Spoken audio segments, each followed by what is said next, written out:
रामकृष्ण हरी माऊली. मी आज आमच्या शेतात आले. मम्मी आणि पप्पा बाहेर गेले, त्याच्यामुळे माझ्या पप्पांनी मला शेतात आणून सोडले आणि मी आता माझ्या शेतात बसले.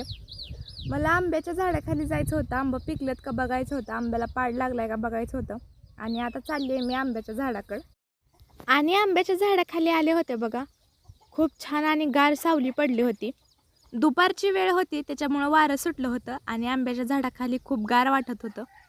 आंब्याच्या झाडाखाली झोपलं तरी पण लगेच झोप लागेल, एवढं थंडगार वातावरण आहे.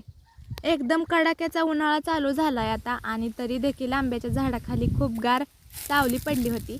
आणि बघा, आंब्याला पाड लागलेला एक आंबा पिकलेला खाली पडला होता आणि तो मला सापडला होता. आणि ह्या आंब्याचा आंबा खूप गोड आहेत.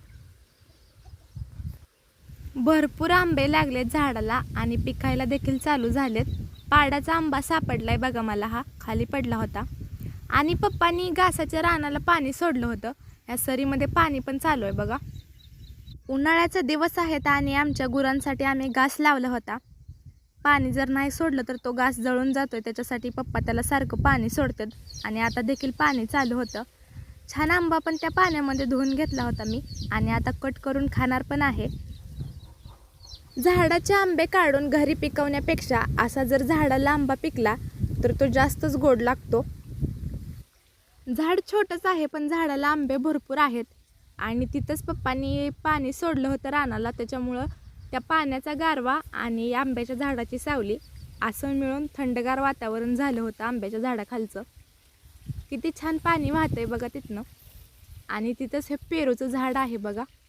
पेरूच्या झाडाला पण सारखं पाणी असतं, त्याच्यामुळं छोटं छोटं पेरू त्याला सारखं यायला लागलेत. आता फुलं कळ्यांनी पेरूचं झाड पण लकडलंय. हे वर दिसत आहेत बघा, मोठे मोठे आंबे आहेत पण ते पिकलेले नाहीत. त्याला उन्हामुळे त्याला कलर पिवळा आलाय, पण ते देखील काही दिवसांनी पिकतील. काढून घ्यावे लागतील ते आंबे. पाड तर लागलाय आंब्याला आणि पाडाचाच आंबा मला सापडला होता. किती छान जागा आहे बघा आंब्याच्या झाडाखाली बसायला. असलं ऊन पडलंय तरी देखील मस्त वारं सुटलंय आणि झाडाची अशी दाट सावली मनाला एकदम शांत करणारा क्षण आहे. शेतातलं वातावरण हे असंच असतं, मनाला प्रसन्न करणारं, शांती देणारं. आपल्याला किती जरी टेन्शन असलं तरी आपल्या शेतात येऊन थोडा वेळ घालवल्यावर मन हलकं होतं. आणि पप्पांनी आज मला तर आणून सोडलं होतं शेतात आणि चिक्कूच्या झाडाखाली मी बसले होते बघा. चिक्कूचं झाड पण एकदम हिरवगार आहे. सावली देखील झाडाची दाट पडली होती आणि त्या सावलीखाली मी बसले होते. कैरी कट करण्यासाठीच मी येताना घरून चाकू आणला होता आणि आता मला जो आंबा सापडला होता तो कट करणार आहे मी. आंबा कट केलाय बघा, किती रसाळ आहे.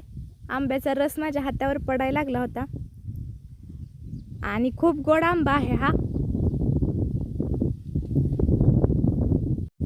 आंबा कट करून लगेच खायला चालू केलाय मी. आंब्याचा एकच घास खाऊन एवढं भारी वाटायला लागलंय ना, कारण आंबाच तेवढा गोड आहे.